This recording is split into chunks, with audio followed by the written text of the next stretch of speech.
మిగతా వాళ్ళు అంత ఓవర్ సెన్సిటివ్నెస్ ఉండదు. ఇతను ఓవర్ సెన్సిటివ్నెస్, ఓవర్ హేట్రేట్ కూడా. తను కక్ష కడితే ఇక రోజు మనకి చిన్నపిల్లలు గనక స్కూల్లో మాట్లాడుకోకూడదు అంటారు చూడండి, ఆ టైపులోనే ఉంటది. జగన్ మీద అంత కక్ష ఉంది, అదే సమయంలో చంద్రబాబు మీద ప్రేమ ఉంటది, మోడీ మీద ప్రేమ ఉంటది. రేపొద్దున ఒకవేళ కనుక బీజేపీ రేపొద్దున పొత్తు వేరే కాదనుకుని ఇండివిజువల్ గా పోటీ చేసింది అనుకోండి, అప్పుడు బీజేపీ నిలదీస్తాడు మళ్ళీ.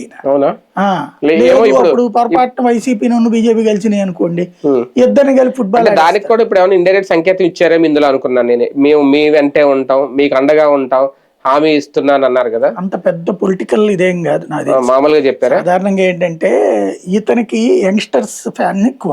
అవును, ఇప్పుడు జంజీ గొడవ అనేది ఏదైతే ఉంటుందో ఆ వయసు వాళ్ళే ఇతని ఫ్యాన్స్ ఎక్కువ ఉంటారు.